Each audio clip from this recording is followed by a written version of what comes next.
Closed doors, I'm a fool for your love.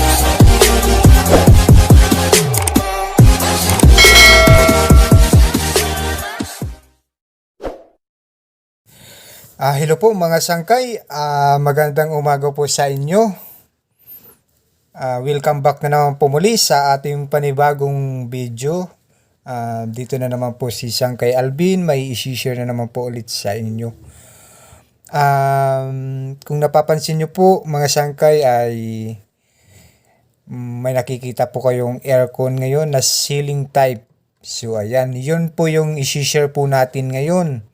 Kung papaano po siya linisan, kung papaano po siya baklasin.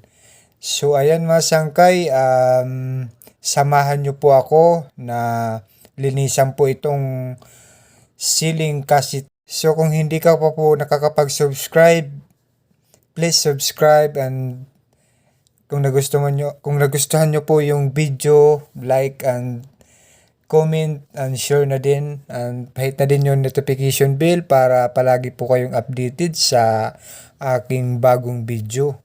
So ayan mga sangkay, samahan nyo po ako para linisan po itong ceiling cassette type na air condition.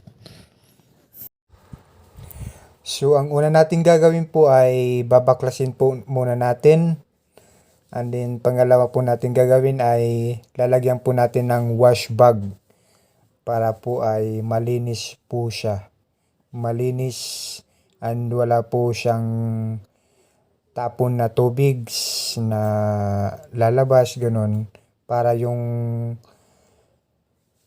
buong tubig na ay mapupunta sa timba. So ayan.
So ayan, natanggal na po natin yung mga wiring. Lagyan na po natin ng wash bag and make sure lang po na natanggal po yung mga parts na nasa loob po ng aircon para po ay safety po tayo, para po hindi po masira o mabasa po yung mga parts ng aircon.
So ayan mga sangkay, patapos na po tayo maglinis. So ayan, hindi ko na po pinakita sa inyo na inisprayan ko po yung outdoor niya. Ito na lang po yung pinakita nyo. Pero dapat isprayan nyo din po yung outdoor niya pag maglinis po kayo ng indoor. So ayun, sana po ay may natutunan po kayo mga sangkay. Sana po ay nakapag-subscribe po kayo. So ayan, maraming salamat po sa inyo.